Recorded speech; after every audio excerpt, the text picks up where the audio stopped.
Aquí tenemos a Daniel Lara Farías enclaustrado en Alemania, ¿no? Pero mejor que la propia Merkel, porque la Merkel está enclaustrada en un cuarto, separada inclusive de los familiares, según la prensa. Y te veo ahí en una sala, muy feliz y muy contento. Bueno, inclusive tengo aquí un chal para cubrirme. Caramba. Claro, por supuesto. No, mira. Pero ¿cómo te vas a cubrir con un chal dentro de una casa? Está haciendo frío, Napoleón, no tienes idea. ¿Sí? Y aquí amaneció haciendo -4 grados. Estamos en plena primavera y yo me he tenido que calar este frío. Me estoy tomando un té caliente. Es que no es cuento. Es que estamos viviendo el apocalipsis. No sabía que La estamos viviendo el apocalipsis. primavera y el otoño son mis favoritos en Nueva York y en Madrid. Yuri decía volverá a la maldita primavera. A ella no le gustaba mucho. Pues a mí me encanta la primavera, me parece que es una maravilla, no hace calor, no hace frío, más bien fresco. En cambio, el verano es insoportable, tanto en Madrid como en Nueva York, y no hablemos del invierno. Pero bueno, cuéntame cómo estás llevando todos estos días de enclaustramiento, porque ya no puedes ir a clase, la recibes porque... Yo estoy, no estoy en clases, obviamente.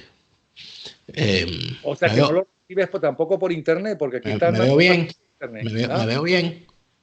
Es un poco ridículo con eso ahí dentro de un cuarto, no hay ninguna razón, pero bueno. Sí, pero es que la calefacción me aturde.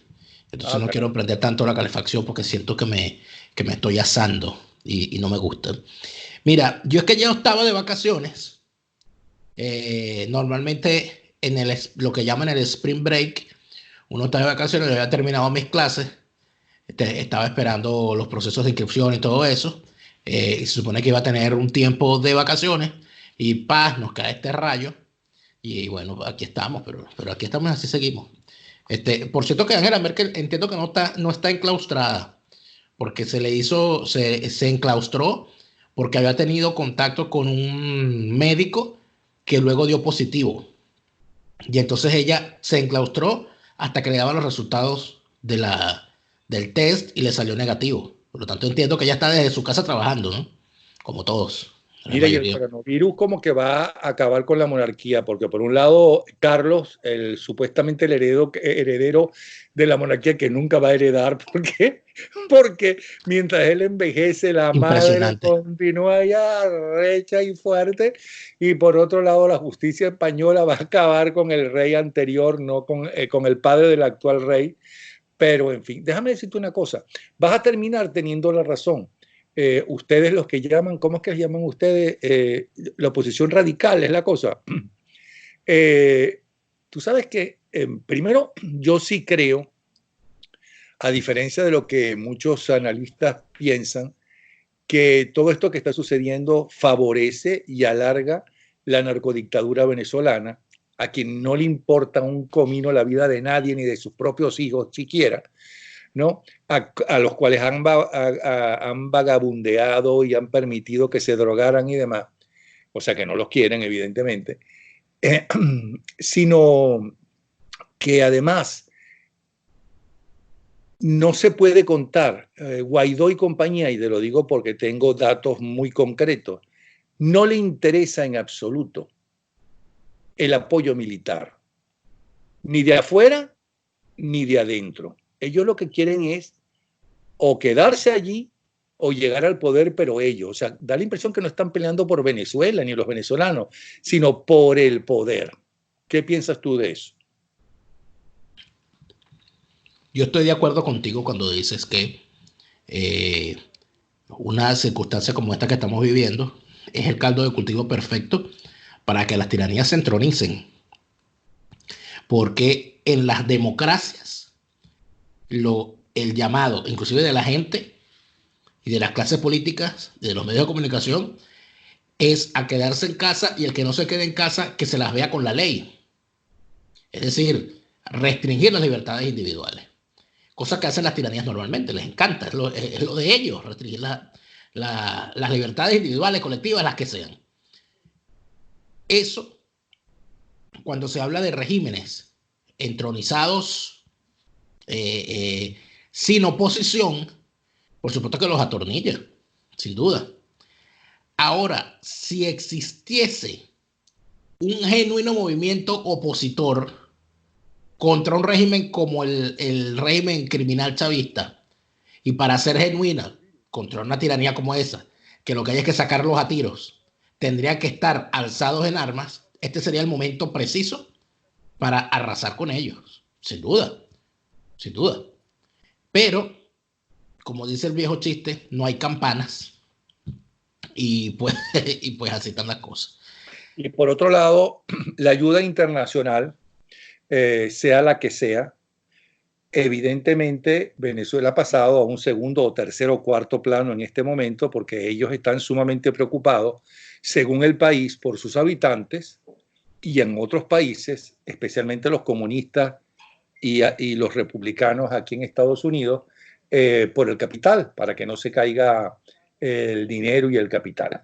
Y lo digo especialmente a los comunistas, porque los comunistas nos han vendido en el mundo entero de que los explotadores están en el capitalismo y no hay nadie más explotador, ¿no?, que en los y mayor explotación que en los países comunistas. Es más, hay esclavitud en los países. Porque ¿qué son los médicos cubanos? Son unos esclavos. Mano de obra esclava.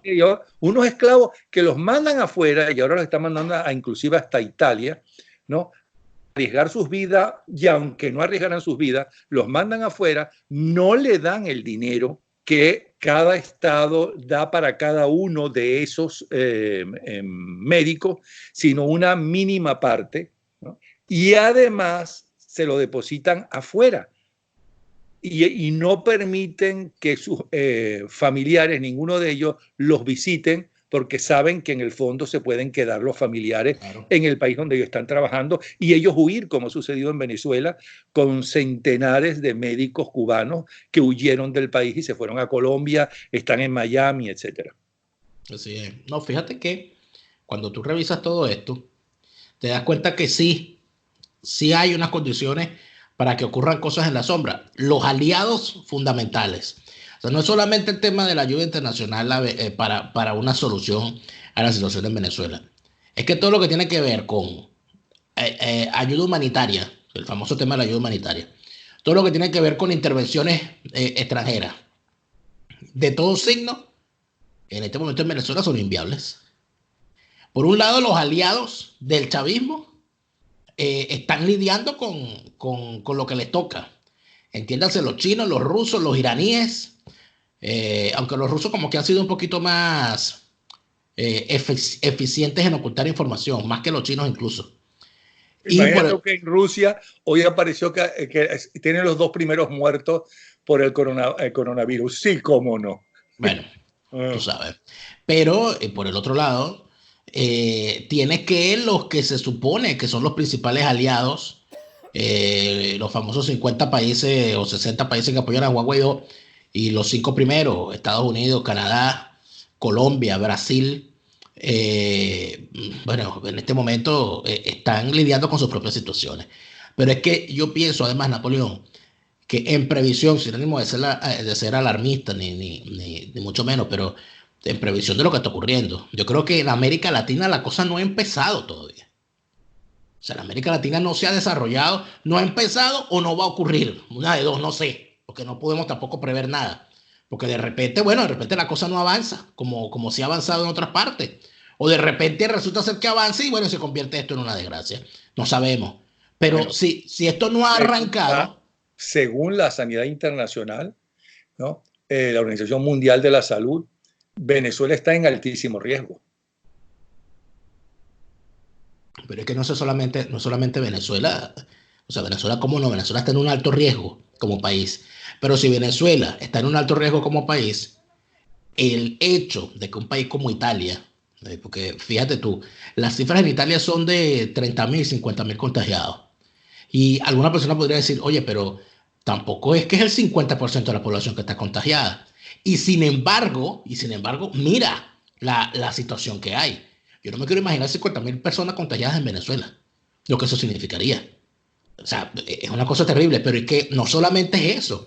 Imagínate 50.000 personas contagiadas en Chile, o en Argentina, o en Colombia, o en Haití. en Dominicana. O sea, estamos hablando de que cada país carga su propia cruz a cuesta. Entonces, todo esto... Pero perdona, es que inclusive Haití está en mejores condiciones que la Venezuela de hoy en día para enfrentarse a este problema. Porque por muy pobre que sea Haití, muy desorganizada que sea y demás, ¿no? Los hospitales están inclusive en mejores condiciones. Además tienen agua y tienen electricidad. Bueno, yo no sé cómo está Haití hoy, porque Haití siempre ha sido, parece ser que un territorio perdido de la gracia de Dios, pero más allá de eso, estén bien en cuanto a condiciones, yo no creo que estén mejor que Italia. Ah, no. En cuanto a sistema sanitario. Y si en Italia está, y yo hago la comparación con Italia porque es lo más grave que tenemos en Europa. Si en Italia, con 50.000 contagiados, se está viviendo la situación gravísima que se está viviendo, imagínate eso, lleva esa misma cifra a cualquier país de América Latina con los sistemas sanitarios que poseen y bueno, la desgracia. Entonces, ¿qué ocurriría si cada quien está metido en su realidad? Brasil en su crisis, Colombia en su crisis, Argentina en su crisis, Cuba en su crisis, cada quien en su crisis. Y además de eso, Venezuela, aquí estamos en un sálvese quien pueda. Entonces, en medio de todo eso, parece que hay unos que son más listos que otros o que tienen más información que otros. Y a mí me ha llamado particularmente la atención estos llamados, no sé si llamarlos catastrofistas o catastróficos, llamados a la rendición que está haciendo un sector de la oposición falsaria y prostibularia, de la cual forma parte Guaidó y de la cual van a tener conciencia los que no se han dado cuenta de que al fin y al cabo, con sus variantes y con sus matices, los tipos son lo mismo y van para el mismo lado. Cuando tú ves a Henry Falcón pidiendo que Maduro y Guaidó se tienen que sentar y ponerse de acuerdo para pedirle real al Fondo Monetario y dejar los complejos atrás y sentarse a trabajar por el país, tú puedes decir, bueno, pero es Henry Falcón y Henry Falcón es así y él no va a cambiar. O sea, él es chavista y punto. Pero cuando escuchas que lo dice Enrique Capriles, entonces tú dices, bueno, ya un momentico, ¿qué está pasando aquí?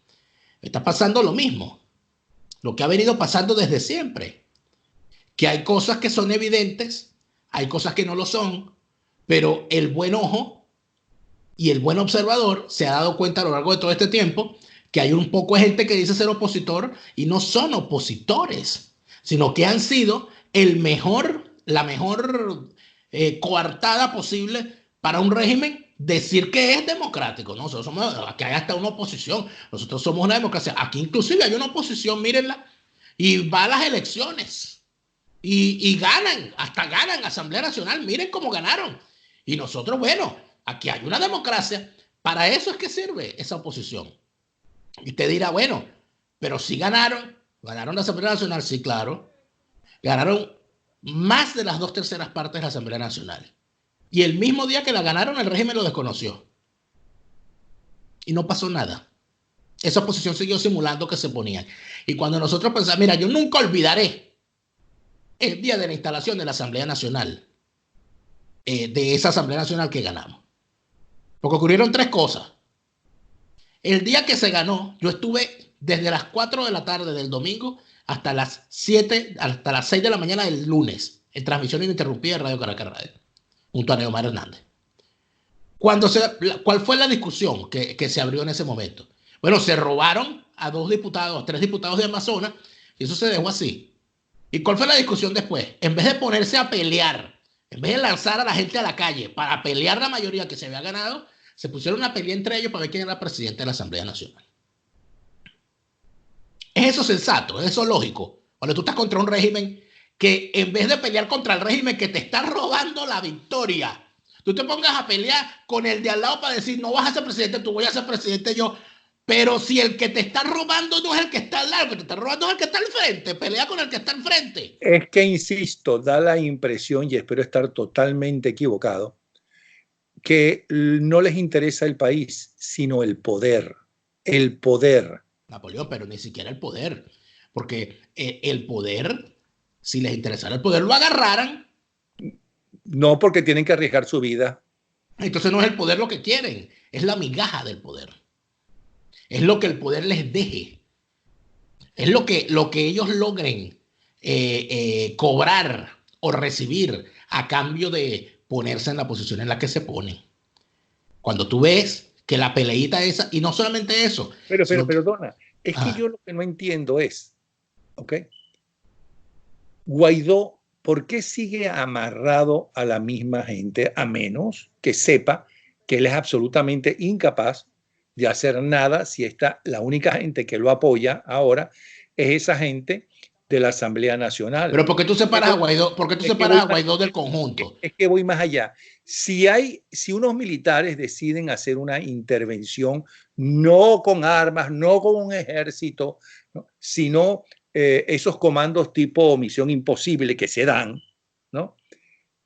Tienen que, para que el mundo entero respeten esa decisión si triunfan, tienen que poner a Guaidó como presidente. Pero ¿por qué tú separas? Pero Guaidó, Napoleón, ¿por qué es reconocido como el presidente interino? Pero está bien, Napoleón, pero ¿por qué tú separas a Napoleón, a Guaidó? ¿Por qué lo separas del conjunto?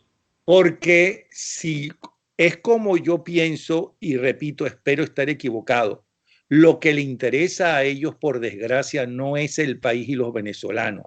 A todos ellos. Peores son los del narcorrégimen, que además son unos narcotraficantes, aparte de ladrones, etcétera, e incapaces. Si lo que les interesa es el poder, Guaidó va a tener más poder si él está al frente realmente de un gobierno, porque él no es presidente de ningún país. Él no tiene poder. ¿Cuál es el poder? Pero entonces vuelvo y te pregunto.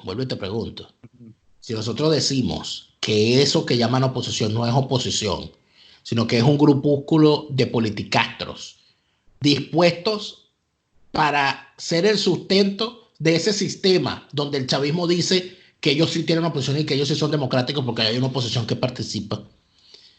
¿Por qué vamos a separar a Guaidó del conjunto? Si Guaidó forma parte de uno de esos partidos, si Guaidó llegó a diputado a través de esos partidos, igual que todos los demás, si Guaidó se sienta con ellos, se abraza con ellos, se da salud de pelotero con ellos, almuerza con ellos, se tira besitos con ellos, ¿por qué lo vamos a separar del conjunto?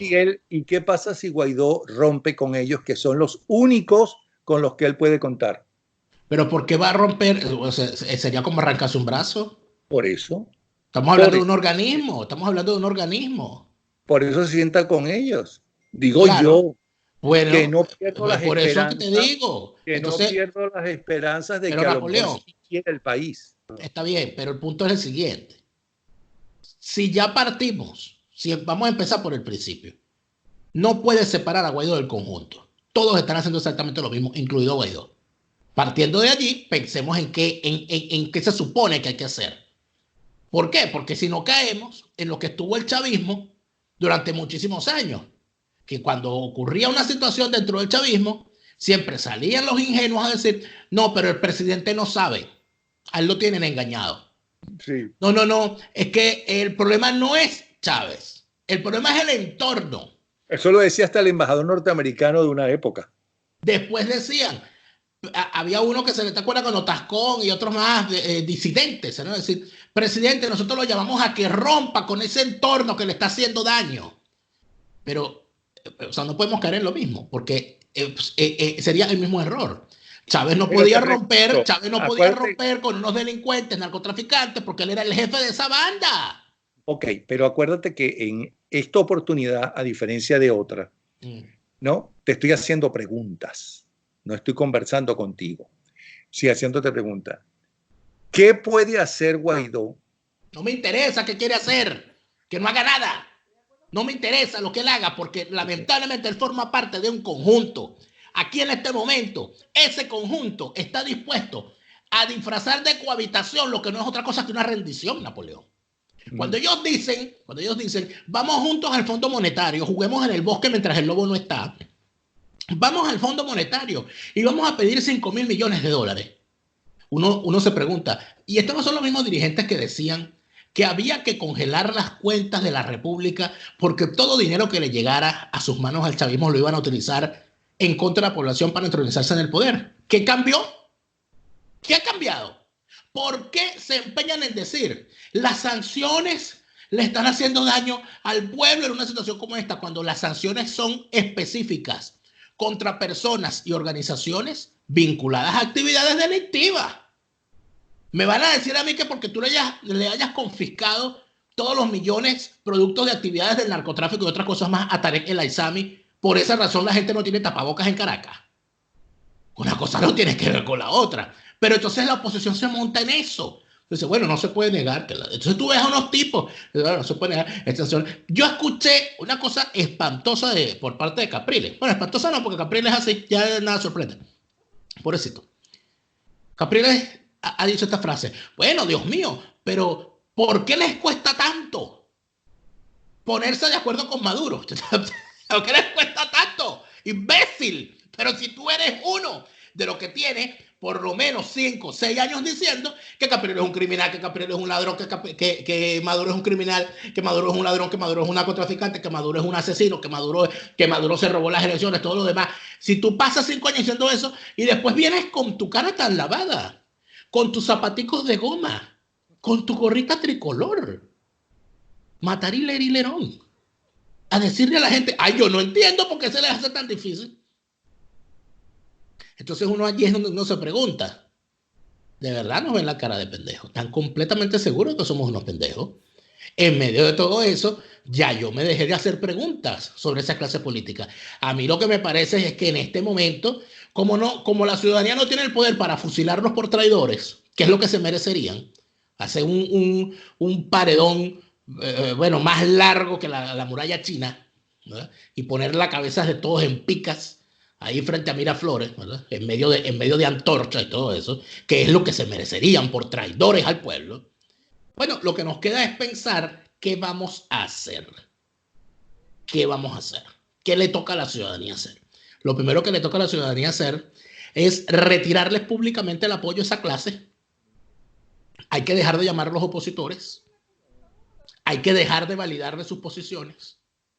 Hay que exigir a la comunidad internacional que los sancione a todos, que les quite los reales a todos, que les tumbe los testaferros a todos y que de alguna manera se entienda que en Venezuela hace falta, sin duda alguna, una intervención directa para evitar que el territorio se siga convirtiendo en pasto libre para la actividad criminal en contra del hemisferio, en base fundamental de las acciones de grupos terroristas de toda la haya, en centro de promoción de las acciones en contra de las democracias de la región.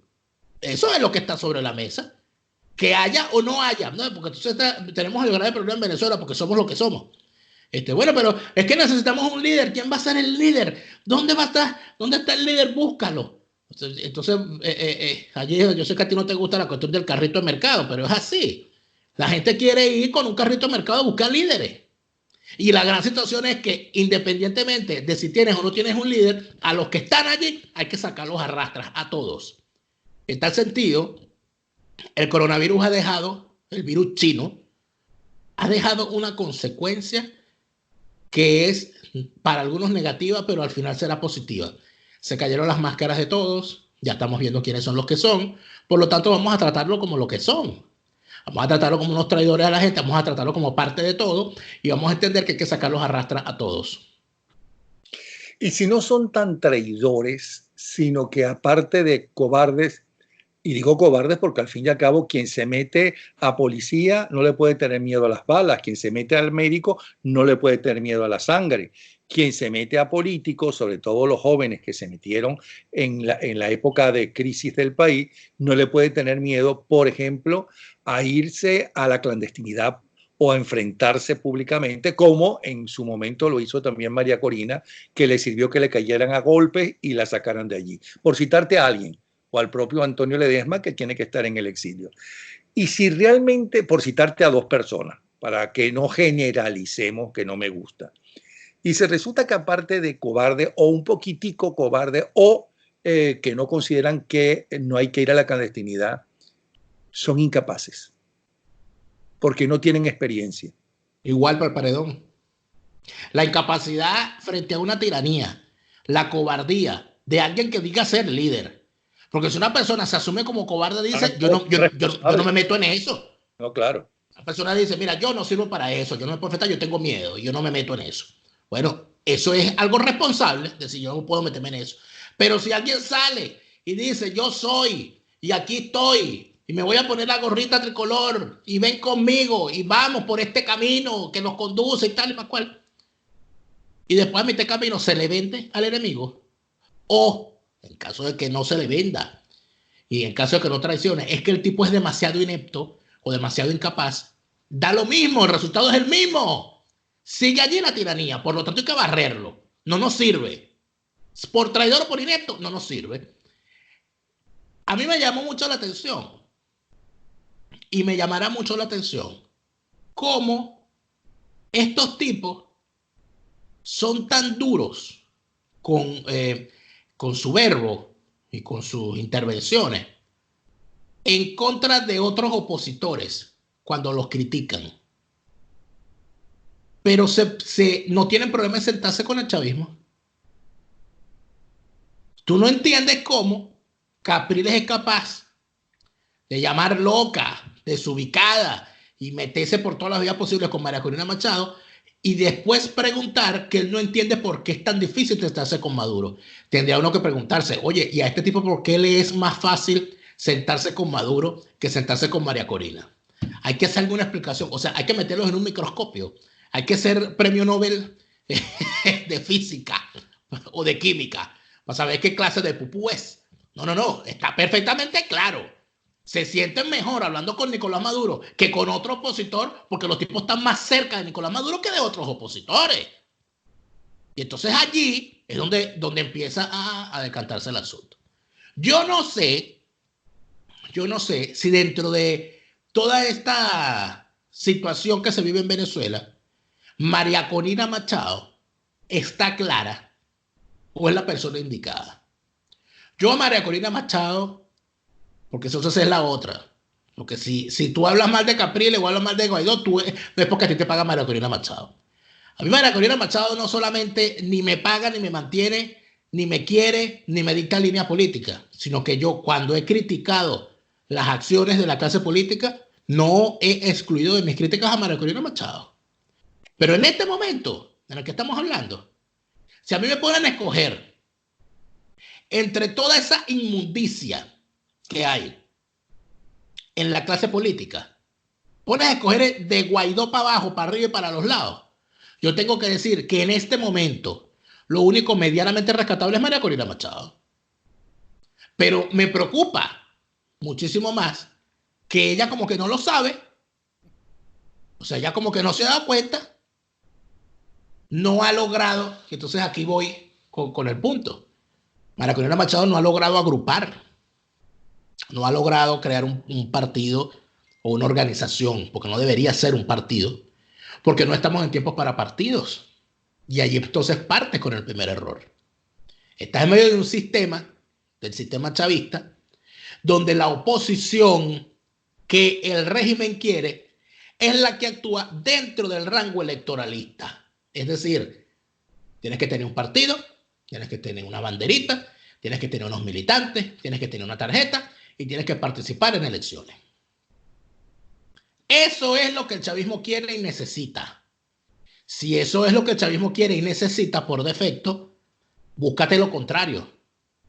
Y lo contrario a eso es la acción fuera de organizaciones partidistas, de andar buscando gente para ponerle una franela, para identificarlos, para que sea más fácil llegarles. Eso no debería ser lo que se haga en este momento. Además de eso, entrar en el terreno de la discusión ideológica, de decir, no, bueno, es que estos son socialistas, nosotros somos liberales, y estos tienen a Keynes, nosotros tenemos a Hayek, y caer en toda esa discusión en medio de una situación como la que estamos, también es un error de María Corina Machado. Porque la masa no está para bollo. Este no es el momento para eso. Y luego está el otro asunto, en el que, por cierto, los adecos, no esto, que anda por ahí ahorita, no, los adecos de antes. O sea, eran los adecos. ¿no? Porque ADEC desapareció. Los adecos reales. Eran expertos. Los adecos eran expertos estando en oposición, en agrupar a los descontentos. Yo no sé si tú recuerdas, sería bueno traerlo a colación, que el gobierno de Luis Herrera fue nefasto para Copey por múltiples razones. Pero durante todo ese gobierno, Acción Democrática, por cierto, la persona que más se dedicó a eso fue Manuelito Peñalver, que era el gran jefe sindical de esa Acción Democrática. Que el gobierno de Luis Herrera Campins tuvo una pelea, bueno, casi que diaria y permanente con el sector sindical, inclusive con los propios sindicalistas copellanos. Y entonces había huelgas en la CanTV, huelgas en el Hino, huelgas en Aeropostal, huelgas en Viasa, huelgas en Los Maestros. Y eso alimentaba un resentimiento porque entonces perseguían a los sindicalistas, votaban sindicalistas, y eso fue creando un caldo de cultivo en el que ya al final del gobierno de Luis Herrera prácticamente no había un solo sindicalista a su favor. Manuelito Peñalver se encargó de buscar a todo sindicalista que hubiese por el camino descontento. Y creó, cuando se estaba la campaña por Jaime Lucinchi, dijo, yo no quiero, y le llegaba a los sindicalistas comunistas y les decía, mira, tenemos un enemigo que son los copellanos. Este ha sido el gobierno más antisindical de la historia democrática. Necesitamos sacar este gobierno. No le pido a nadie que se meta de eco, pero vamos a crear un frente independiente, frente de trabajadores con Lucinchi. Bueno, ahí cayó todo el mundo, ahí cayeron todos los sindicalistas del mundo. Uno de ellos, mi papá, por cierto, que era sindicalista del sector de aviación, de Aeropostal, ya había sido despedido en el gobierno de Luis Herrera, y junto a, por cierto, al grupo de sindicalistas de Laureano Torrealba, el papá de Chugo, se fueron a ese frente de trabajadores con Lucinchi en la idea de que había que salir de un gobierno antisindical. Eso es agrupar el descontento. ¿Qué pasó después? Bueno, después hubo uno que se metieron a DECOS, mi papá fue uno, y después hubo otros que dijeron, no, bueno, yo lo que quería era salir de los copellanos, ahora yo vuelvo a mi sindicato de izquierda, yo vuelvo a mi actividad, o yo sigo independiente, o yo sigo con Copey, o lo que sea. Agrupar al descontento. María Corina Machado está llamada a agrupar a los descontentos, pero no lo hace. Y tiene que hacerlo. Tiene que hacerlo porque en este momento, en este horizonte negro que se le presenta a la Venezuela desde el punto de vista político, que no sabemos cómo vamos a llegar ni en qué condiciones, porque no sabemos cómo va a avanzar esta crisis, pues está llamada la señora María Corina Machado, y le digo María Corina Machado porque no veo a nadie más con las características que ella tiene. Aparte de eso, que hay algo que yo particularmente le tengo que respetar a María Corina Machado. Dos cosas. Uno, que no es ladrona. Y dos, que está en Venezuela, con todos los riesgos que eso implica. En tal sentido, si aparece alguien más que tenga la capacidad de agrupar el descontento y montarse en una agenda de crear una oposición, porque eso que llaman oposición no es una oposición, de reventar el sistema chavista, bueno, eso sería lo que hay que hacer. ¿Es María Corina Machado? Bueno, tiene condiciones, ojalá las aprovechara. No veo a nadie más. Ojalá alguien construyera todo eso. Ahora bien, si tú hablas con dirigentes de la MUD, como he hecho yo, ellos primero te van a llevar a elecciones. Ellos van a ir a elecciones porque dicen que con una, ¿cómo se llama? Con gente de otros países, de organizaciones internacionales, de la OEA, no van a poder robar los votos y van a tener que reconocer, como en otras oportunidades reconocieron, hablando por cierto de las elecciones de las cuales tú mencionaste, el triunfo de la oposición. Que Chávez siempre ganó y Maduro siempre ganó. Te estoy diciendo lo que ellos dicen, ¿ok? O buena parte de ellos, porque tampoco me gusta generalizar. Que Chávez ganó no solamente la primera elección, que sí ganó, sino las otras. Que cuando tú le preguntas, bueno, pero hay dos estudios muy serios de las dos principales universidades del país, como la Central y como la Simón Rodríguez, hechos por especialistas en eso, que demuestran que no. que ellos no ganaron, que ganaron solamente la primera vez, y te muestran cómo fue el robo. Entonces te dicen, eso no está comprobado. ¿Ok? Eso por otro lado. Y de verdad piensan que por elecciones ellos llegan al poder. Sin apasionamiento. Te pregunto como analista y como un tipo que ha estado en un partido político, ¿sabes? Es decir, que sabes cómo piensan allá adentro y cómo se aíslan allá adentro. Porque y pensé, no te olvides de decir que yo fui uno de ellos, yo pensaba como ellos en ese sentido. Por eso, y además los partidos políticos te aíslan. Tú vives en un mundo que es el de ellos. ¿Por qué tú crees que realmente gente inclusive honesta piensa eso? Porque no han entendido que la política va más allá del escenario de la actividad electoralista a la cual ellos pertenecen. Y en efecto creen que el país está puertas adentro del partido. Que el país empieza o sea, que el país está en el CEN de Acción Democrática y en la casa de los partidos. Que el país son ellos. Que el país son ellos y los que están con ellos. Y que, bueno, y que la única forma de hacer política que han entendido y han aprendido es dentro del escenario electoralista, porque ellos no se ganaron la democracia. Ellos no son de la generación que hizo la democracia. Ellos son los herederos, los que recibieron. En medio de la crisis, porque ellos no empezaron a militar en la época de bonanza del país y de la democracia del país y de la construcción y el nacimiento realmente de la clase media, ¿no?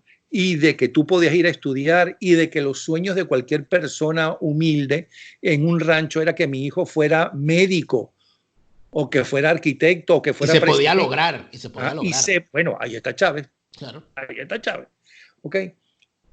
Entonces, ¿tú crees que es porque ellos no conocen lo que realmente no aprendieron a ser dirigentes ni siquiera de una democracia, menos para enfrentarse a una dictadura?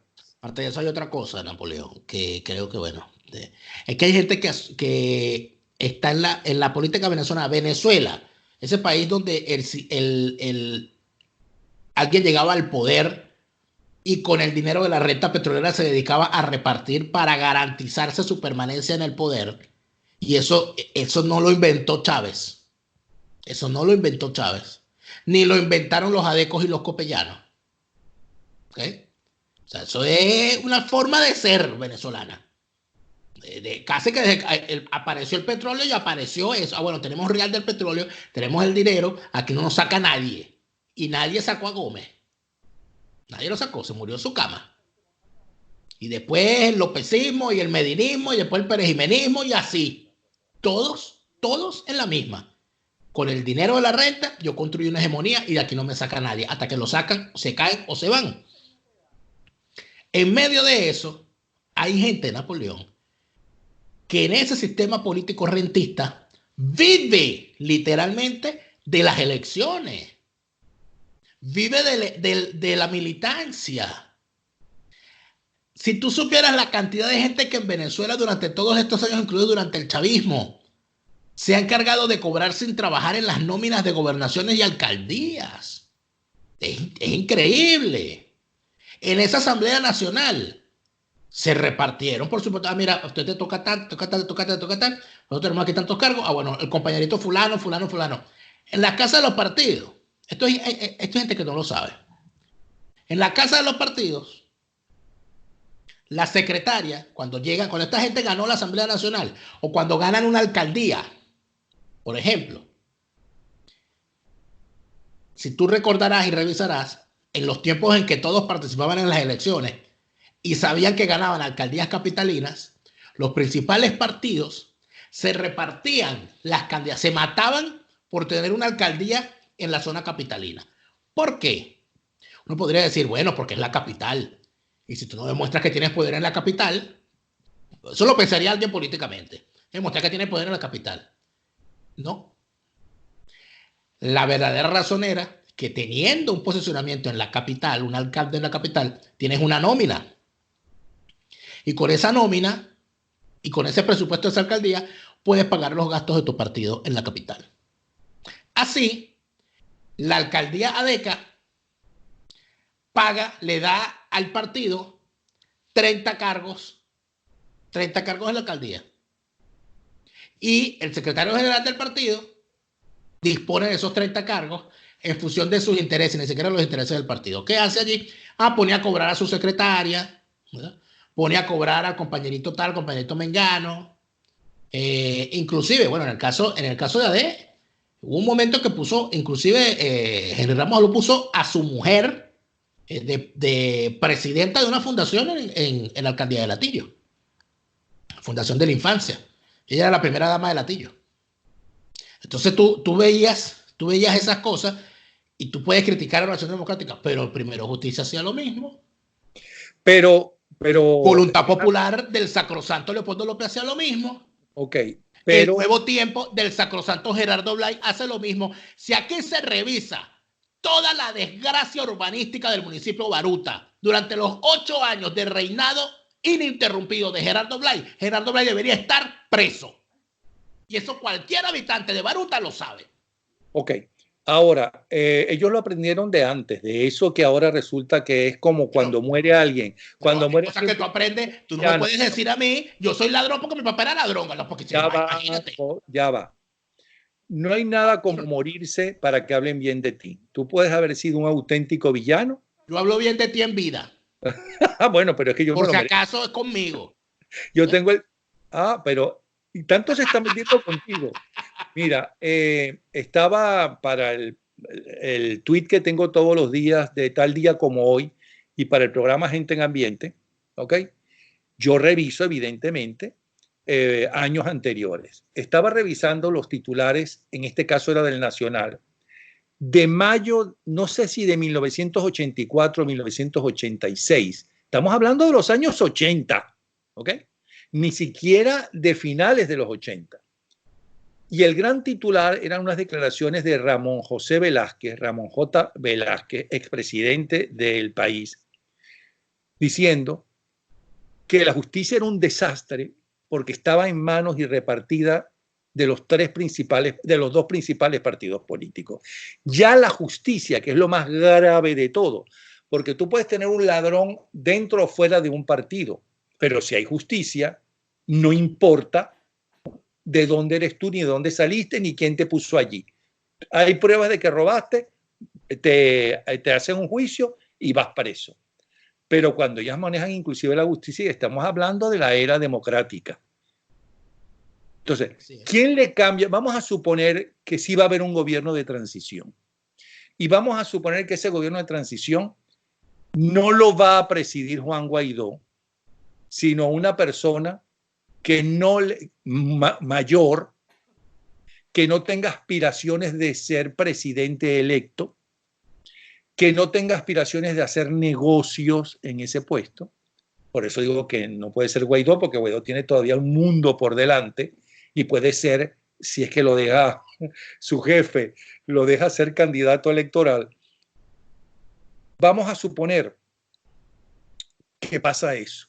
¿Quién le va a cambiar la mentalidad a la dirigencia y empresariado venezolano que ha vivido a expensas de esa dirigencia? Porque al fin y al cabo creo que la mayor maldición que tuvo Venezuela es que el petróleo estuvo en manos de la dirigencia política, del presidente y de los dos partidos gobernantes, porque siempre hubo dos partidos gobernantes.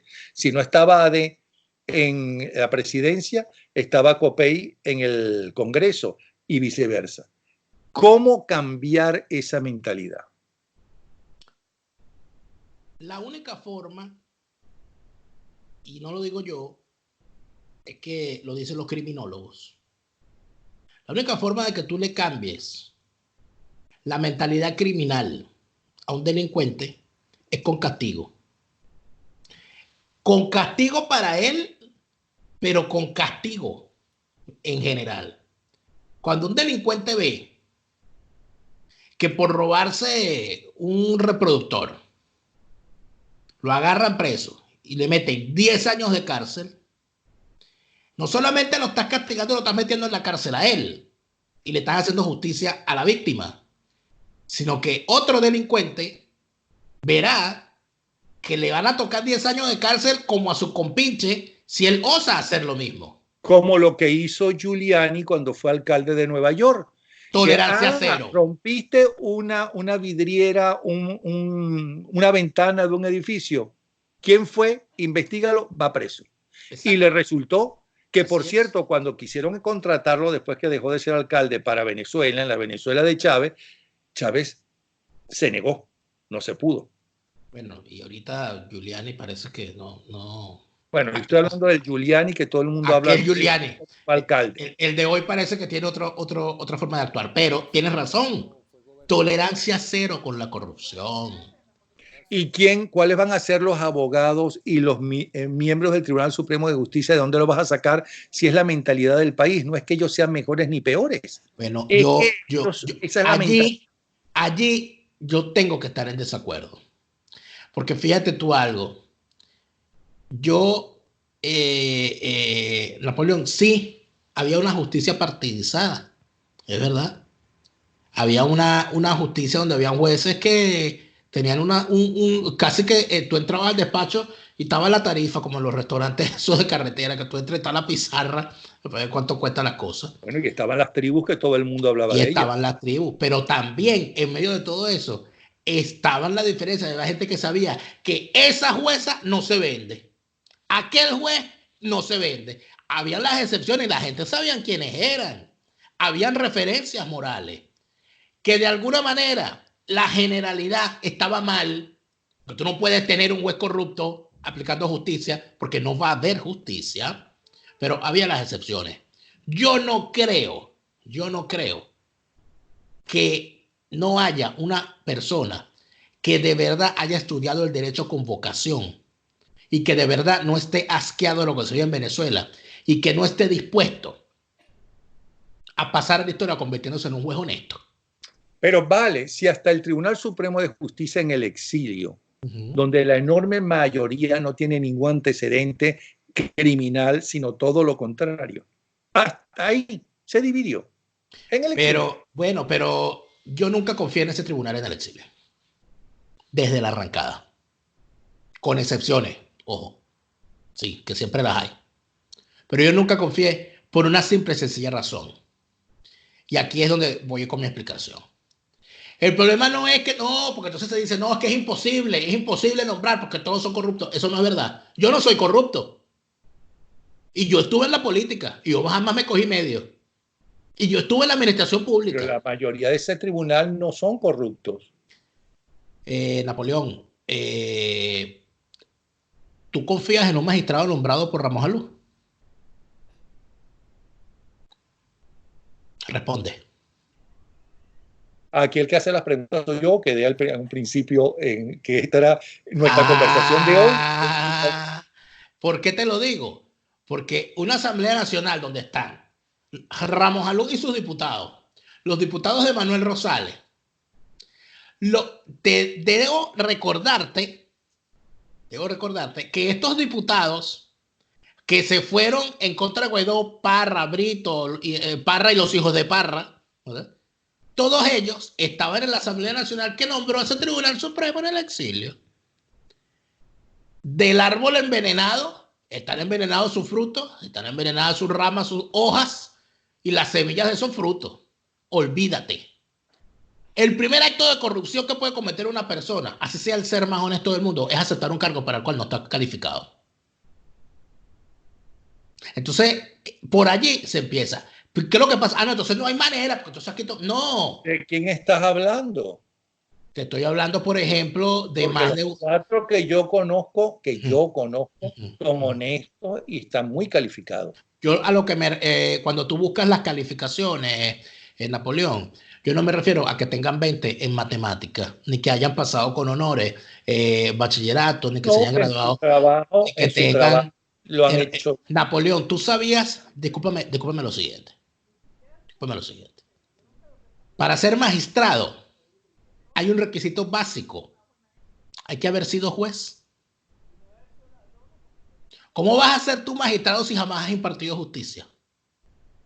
Nada más con ese criterio se te cae el 90% de ese tribunal. Nada más con ese criterio.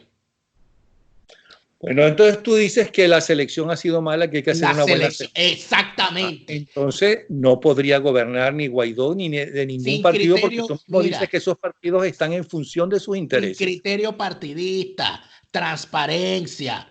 Las audiencias tienen que ser públicas. El currículo de un juez tiene que ser publicada la lista. Tiene que decir, estos son los aspirantes a magistrados. Y que nos dejen ver su currículo. Y que Napoleón Bravo pueda entrar y ver la lista y dice, ya va, este señor no es este personaje, aquel al cual yo vi. Un ejemplo, Joaquín Chafardet, abogado, con no sé cuántos años de ejercicio, será bueno, será malo, le caerá uno bien o no le caerá bien, pero Joaquín Chafardet tiene no sé cuántos años de ejercicio en derecho. Cuando nombraron a uno de estos magistrados, creo que fue Alejandro Rebolledo, Joaquín Chafardet públicamente salió a decir que ese había sido el único juez en la historia de él como abogado, en toda su carrera, que lo había intentado matraquear. Entonces, ¿qué quiero decir con esto? Que si Joaquín Chafardet hubiese tenido posibilidad de ver la lista de los postulados y de ir y decir, mire, ese señor que está allí me intentó a mí matraquear así, y demostrarlo, ya con eso, ese señor no podría ser magistrado. Esos procesos tienen que ser abiertos, no pueden estar sometidos a los vaivenes partidistas, aunque siempre va a haber, por supuesto, un trasfondo, porque hasta en los Estados Unidos lo hay. Por eso es que cada vez, pero ¿qué pasa en los Estados Unidos? Que el magistrado cuando se nombra prácticamente es ad honorem hasta que se muere o hasta que renuncia. Y por eso es que hay tanto terror cuando uno de esos viejitos magistrados se muere, porque cuando se muere, el presidente que está de turno es el que lo nombra. No, entonces, sobre todo ahora que terminó cayendo en manos de los republicanos. Exactamente. Entonces podría, si se empieza, que lo cuiden del coronavirus, porque capaz nombrar un poco muchacho. No, y Trump es capaz de buscarse un poco recién graduado y nombrarlo magistrado para que haya, bueno, magistrado republicano hasta el 2500. Pero lo que yo te digo no me respondió a la pregunta. Entonces, ¿cómo cambiar esa mentalidad? Hay que darle poder al ciudadano, hay que hacer las cosas con transparencia y hay que despartidizar, o no despolitizar, porque es imposible. Un gobierno republicano quiere magistrados republicanos. Bueno, pero lo más cercano a darle poder al ciudadano lo hace la democracia, ¿no? Que te permite las elecciones tanto sindicales como de la presidencia de la República. Ya el ciudadano venezolano ha tenido poder. Claro, necesita más poder, no hemos tenido suficiente. Por ejemplo, una buena medida, ¿a ti no te parece que sería importante, no el caso de los jueces, pero en el caso de los fiscales? Yo creo que eso que se hace en los Estados Unidos, de que los fiscales sean electos popularmente, es una buena medida. Porque el fiscal es la vindicta, en Venezuela, el sistema venezolano es la vindicta pública. El fiscal es el que representa a la ciudadanía frente al criminal. En tal sentido, el que quiera ser fiscal general de la República tiene que someterse a una elección. El fiscal del distrito tiene que someterse a una... El fiscal superior tiene que someterse. Y tiene que haber, por supuesto, tiene que tener un currículo, obviamente. Y ese currículo, o sea, no que llegue cualquier loco de fiscal, sino que tenga un currículo y que haya fiscales de carrera, pero cuando quieras ser fiscal superior o fiscal general, tengas que someter tu currículo y lo que tú quieres hacer como fiscal al arbitrio de la gente y que la gente diga, mira, vale, aquí se desató la criminalidad, necesitamos un fiscal que meta preso de verdad a los delincuentes, que pida condenas más duras. Hay 3 minutos hablando y va a ser de media hora según tú. Está bien, pues hasta luego, Napoleón. En definitiva, ¿cómo se hace entonces? Porque si Guaidó o no está a la altura, o no tiene poder, o no puede hacer nada sin el consenso de la gente de la Asamblea Nacional, que es la única gente que lo apoya, porque ya en la calle evidentemente no están convocando a la gente de antes, aunque eso va poco a poco, de repente se deja de convocar a la gente y entonces a la siguiente convocatoria al año, a los 6 meses, va a ir la misma multitud de antes, aparte de la gente que se fue. ¿Cuál es Guaidó no quiere o su gente no quiere ninguna participación de las armas, de ninguna forma. ¿Cuál es la salida? olvidarnos de esa gente. La Bueno, salida no la tienen los políticos. Nos olvidamos y ¿qué pasa? Y por eso tenemos la ciudadanía venezolana tiene que activarse en su redención propia, porque aquí nosotros no podemos, mira, aquí ya basta, chicos, de estarle dejando el poder a los demás cuando los que estamos sufriendo esta situación somos nosotros. Porque si nosotros vamos a seguir en esto, de que mi deber es ir a votar y yo voy y voto, y después que voté me fui para la playa y no me interesa si ese voto lo contaron o se lo robaron. Si nosotros seguimos en eso, vamos a seguir tirando este país. Nosotros lo que tenemos es que activarnos como ciudadanía. Hay que abandonar a esa dirigencia y hay que exigir que surja una nueva dirigencia y decirle, señora María Corina, usted tiene que ponerse las pilas, o señor fulano de tal, usted tiene que ponerse las pilas. Y estos tipos hay que sacarlos a tiro. Y basta ya de andar con banderitas, basta ya de andar con papelitos, basta ya de estar hablando a la gente con videitos, redes sociales y pendejeras, cuando aquí lo que se necesita es una acción de fuerza para sacar este régimen. Y cuando empecemos por allí, y cuando entendamos que eso hay que hacerlo, y cuando entendamos que sin una acción de fuerza contra ese régimen, no vamos a salir de ese régimen. Y además de eso, que mientras sigamos acompañando a esa oposición que lo que hace es tenderle la cama al régimen, si no salimos de esa posición, no vamos a salir de ese régimen. Pero acción de fuerzas sin armas. Precisamente. Bueno, pero no me vas a pedir tú aquí que me ponga a echar el cuento completo y que le dé las... Hay cosas que uno no tiene por qué andar diciendo. No, pero si la gente no está armada. La gente no está armada. Hay que solucionar ese punto. Entonces, ¿cómo va a ser acción de fuerzas si no hay armas? Exactamente. Hace falta una fuerza armada. Y cuando descubren armas en países limítrofes, las retienen porque no les interesa en este momento estar enfrentado al narcorrégimen venezolano. Tendrán algunos que buscar la manera de resolver esos pequeños detalles, estimado Napoleón. Que no son tan pequeñños, pero bueno. Pero lo son. Además, usted es analista. Si usted quería haber sido militante o francotirador, hubiera utilizado otra cosa. Gracias, caballero. Nos vemos la próxima. Gracias a usted. Por favor, la próxima con tapabocas, ¿ok? Daniel Lara Faria. Eso es en